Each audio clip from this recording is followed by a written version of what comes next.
L'exercice 3 concerne la transformation physique d'un corps pur. Dans cet exemple, on a le H2O.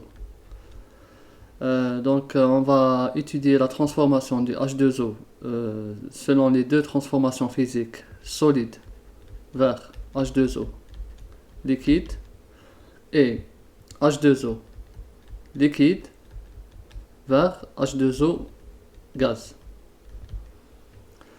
Mais cette étude, on va la faire à différentes pressions. On connaît la température de fusion de l'eau dans les conditions standards de 1 bar, ou bien ici, c'est donné en atmosphère, je pense. Une atmosphère, oui.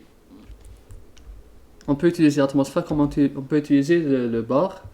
Donc, une atmosphère et 0 degré Celsius.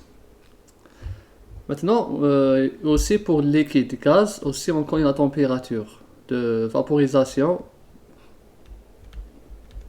sous une atmosphère et ici 100 degrés Celsius. Maintenant, dans cet exercice, qu'est-ce qu'il nous demande? Il nous demande de déterminer la température de fusion quand on modifie la pression. C'est-à-dire, ici, c'est les conditions, on peut dire standard ou bien normal. Standard. Maintenant, on va sortir de ces conditions pour étudier à 0,5 atmosphère et 101 atmosphère. Donc, on va voir la température de fusion, comment elle va varier. Si elle va subir une grande modification ou une faible modification. Et la même chose pour la vaporisation. On va déterminer la température de vaporisation dans différentes conditions, à 0,5 atmosphère et 101 atmosphère. Donc dans les deux cas, on va déterminer la température de vaporisation ici. Donc on commence par la première transformation, c'est l'eau solide qui se transforme en eau liquide. C'est le phénomène de fusion. Une transformation physique d'un corps pur est accompagnée par une enthalpie de fusion. Dans cet exercice, on a appelé aussi la chaleur latente de fusion. La chaleur latente de fusion ou bien l'enthalpie de fusion, c'est la même chose.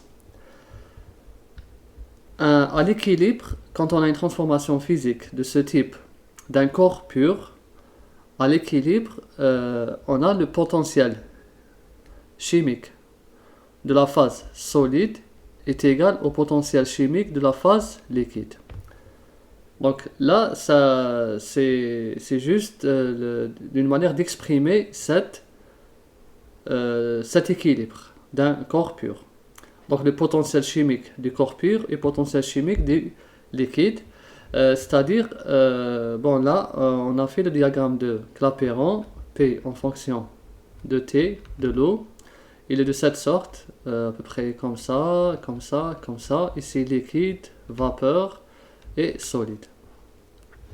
Donc là, on s'intéresse à cette partie. C'est le solide liquide. Cette ligne, elle représente l'équilibre. C'est ici l'équilibre. C'est-à-dire dans cette ligne, dans cette frontière, les potentiels chimiques sont équivalents. C'est-à-dire dans ce point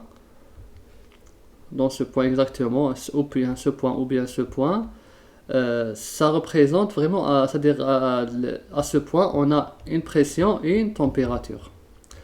Cette pression et température, dans ces points, les potentiels chimiques sont équivalents.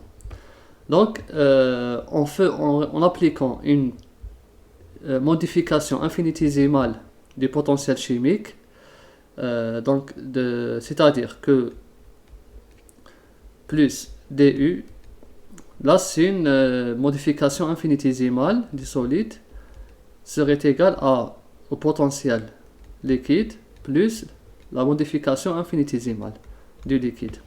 Comme à l'équilibre, on a le potentiel chimique du solide est égal au potentiel chimique du liquide. Donc là, on va simplifier. On va enlever